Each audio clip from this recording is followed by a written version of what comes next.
India's quick service restaurant landscape just witnessed its most significant consolidation.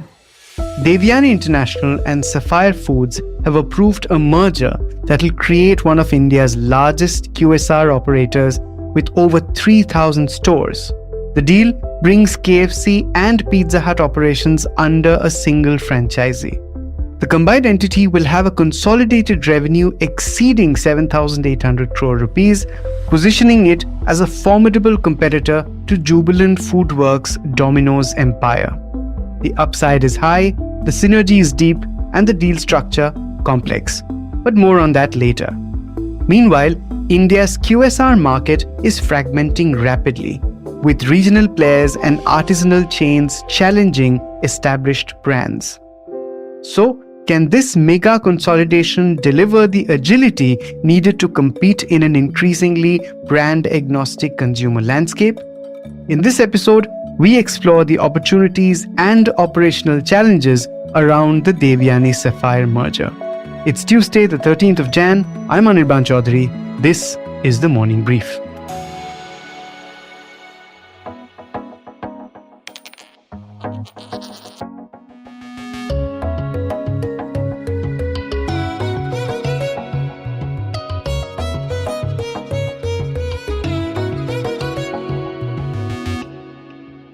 First up, my colleague Ratna Bhushan, who's been closely tracking this deal.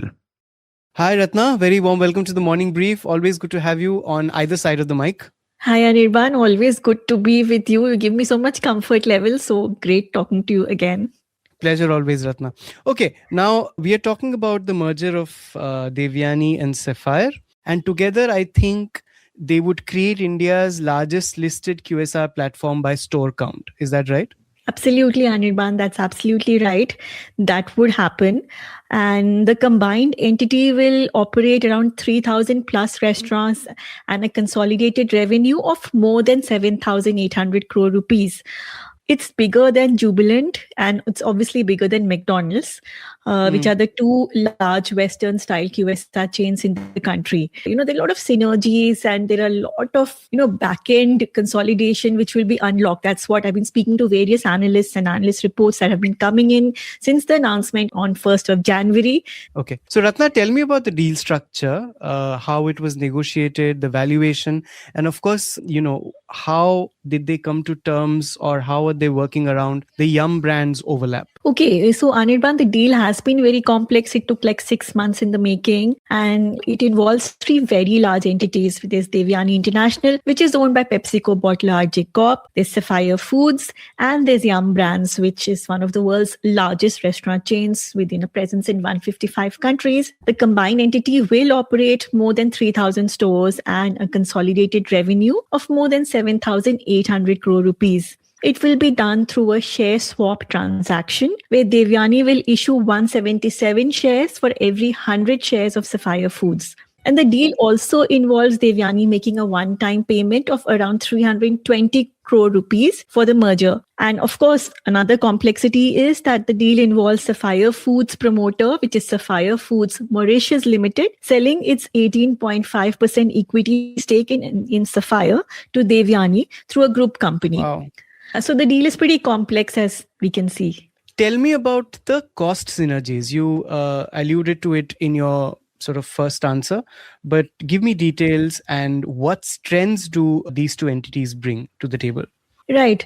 So Anirban, according to the terms Devyani has secured from Yum, which are like very good terms according to various analysts, there are cost waivers, there's a phased transaction of technology, and there's supply chain management rights for Pizza Hut and KFC and marketing rights for Pizza Hut. All of these fall into Devyani's portfolio now. Devyani itself expects an overall synergy of 210 to 225 crore rupees on an annual basis from the second year of operations. I was reading a JM financial report which says that the transaction could lead to an estimated EBITDA benefit of 100 to 150 crore by FY28. Right, I read that too. Yeah. And MK Financial has also said that there could be a 50 to 60% higher revenue scale compared to current levels. There are also costs like lower royalty costs because now they're combined, and reduction in corporate overheads, reduction in manpower because if you have a combined Of course. entity, then you need one HR head and one sourcing head, that kind of thing. So the fact is that Sapphire had been operating these restaurants in the west and south, and Devyani in the north and east, and there was some overlap in the western region. So a combined entity obviously unlocks a lot of cost and synergies, and also accelerating decision making and store rollouts. Okay, and why is this important? Why this is very, very crucial at this time is also because, as you've seen in the past 1 year, competition has become so intense in this sector. In food services, there are smaller boutique players, regional players, artisanal pizza chains, and chains with 2 to 3 outlets, but they are really doing well for themselves, and they're shaking up the legacy brands, mirroring exactly what's happening in FMCG. So the fact is that agility, which is what is crucial to FMCG companies, is what is absolutely required for food services legacy players as well. That's why synergies of quicker store rollout and decision making are very important as well. Got it. Also, what should shareholders expect in the sense, now KFC is a star performer, but Pizza Hut is somewhat of a laggard. Will there be balance now? How will it sort of evolve? Yeah, absolutely. The evolution is very important. In fact, this is one of the reasons why Yum globally was also keen to do this, because like you said, Pizza Hut has been underperforming over the last 1 year, last 4 quarters at least, it has been underperforming. So one of the key priorities of this merger will be accelerating KFC and revitalizing Pizza Hut. I'll just pull out a report from Jefferies. They were saying that for shareholders, the message is clear.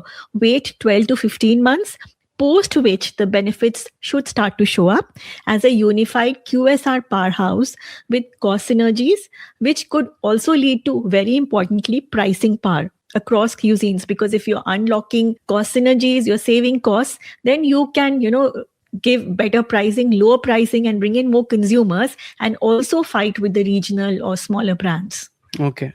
Somewhere I read that, Devyani's railway station and highway formats would complement Sapphire's mall-heavy presence. How do you sort of explain that? Yes, that is absolutely, bang on, because airport stores and railways is a massive opportunity, and highway stores are already, Devyani already has been penetrating these channels. And here I'd also like to draw your attention to something very beneficial, which analysts are pointing out too, that apart from KFC and Pizza Hut for Western style foods, Devyani has franchise rights for Costa Coffee in the cafe space. Right. They have Vango for South Indian cuisine, and they acquired Biryani by Kilo and Goila butter chicken from Skygate earlier this year. So multi-brand, multi-cuisine, multi-country QSR platforms is what the deal could benefit from. And multi-country because Devyani's sister concern, which is Varun Beverages, which is PepsiCo's bottler, is PepsiCo's second largest bottler outside the US. So they have presence in South Africa, in Morocco, in Zambia. They have franchise rights for PepsiCo. So internationally also these brands have more leverage, and they can have a better international footprint. So it all falls into place. Right. Which brings me to my last question. Broadly, does this trigger consolidation wave in Indian QSR franchising? And why I ask you this, because you just also spoke about a lot of competition that keeps sprouting up in the form of, smaller outlets, smaller companies, smaller eateries, smaller food brands. So how do you see this space sort of transforming in the next 1 year? So Anirban, that's an interesting question. Broader consolidation, we can't say, simply because there aren't too many national scale players. There's Jubilant, which has sort of reached its saturation because they have Domino's, and they have Dunkin' and Popeyes, which are the smaller brands in the portfolio. Dunkin', they are anyway downsizing because it didn't pick up the way they expected it to. Popeyes is too new. So Jubilant is the one with, bandwidth, but they've just done this deal with Coca-Cola, as you know. So they are right now in consolidation mode. Other than that, there's Haldiram, which has already picked up, private equity interest. So there are not many players of this scale for further consolidation, but yes, a lot more investor interest from private equity players. And this past fortnight alone saw 3 deals, as you know, like Madhusudan Kela invested 75 crore in Wow Momo, L Catterton, which is obviously backed by Sanjeev Mehta, former HUL chairman, bought minority stake in Haldiram's, and Wixer bought 45% in Belgian Waffle.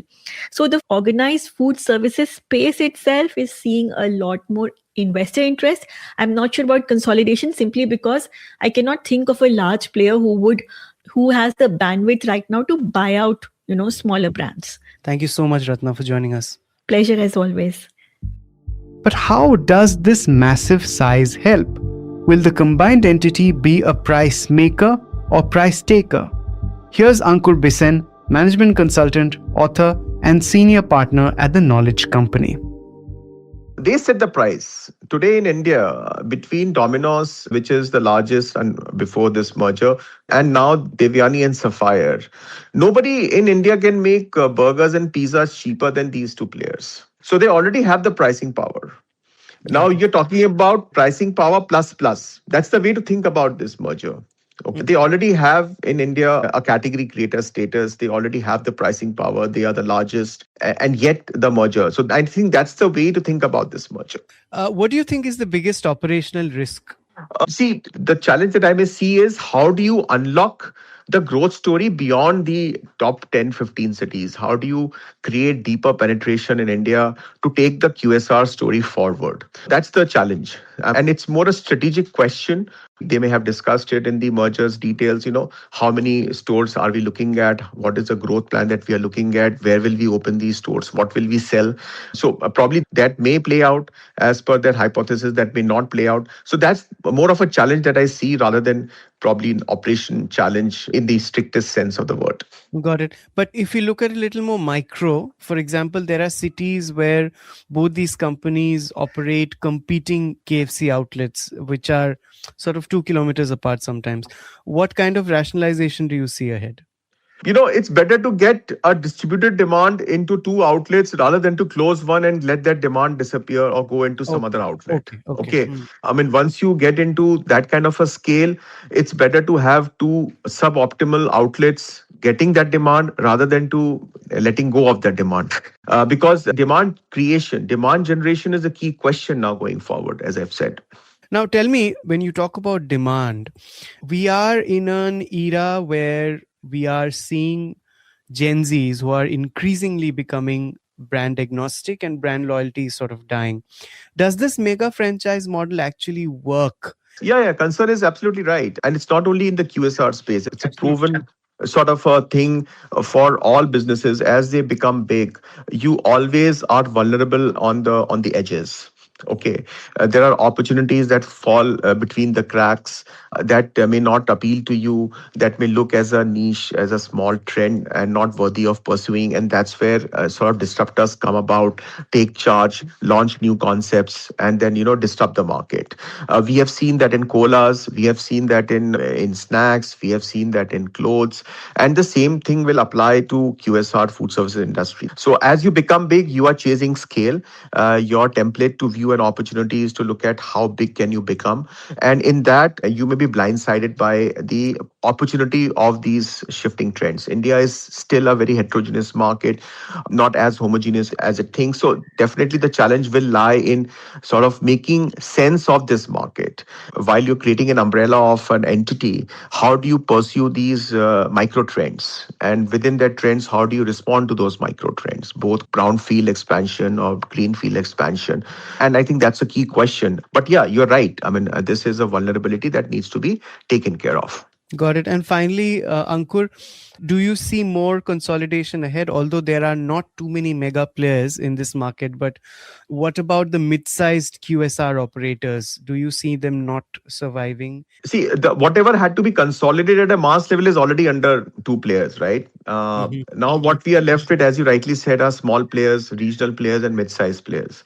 Now, these mid-sized players and small players exist for a reason. They exist because they are chasing a certain segment that probably is not being catered catered to by the big players. Okay. Once that niche, that regional, that micro trend becomes macro, then it will become an interesting play to think about. I don't see any further consolidation or any further M&A happening in the next 2-3 years. But yeah, a possibility of acquisitions may be there. Let's say a regional player becomes certainly very interesting. That may become a brand to be sort of acquired by bigger players. And so we may see a lot of acquisitions like what we saw in FMCG space, with men's grooming. A lot of these startups came about, and then the established incumbent players started to sort of look at these men's grooming spaces, and then they started to acquire. So I think that is a route that may open up to keep the entire thing interesting. But such scale mergers, nothing that comes to my mind offhand that I can talk about is a worthy thing that may happen in quick succession, so to say. Ankur, thank you so much for joining us. Pleasure. Thank you. Thanks a lot. So, the Devyani Sapphire merger is a bet on scale in an increasingly fragmented market. While the promised annual synergies of up to 225 crore rupees sound compelling, the real test is in strategic, synergized growth and handling competition. As Ankur reminded us, becoming big also makes you vulnerable. In an era where Gen Z consumers show little brand loyalty, execution will matter more than ever. The next 2 years will show whether this merger creates a QSR powerhouse or simply a big target for another market disruption. That's it for today. This episode was produced by me, sound design by Indranil Bhattacharjee. A new episode of The Morning Brief drops every Tuesday, Thursday, and Friday, wherever you get your podcasts. Keep listening to us. Also listen to our other episodes, ET in the Valley on Wednesdays and Corner Office Conversation on Mondays. Stay tuned.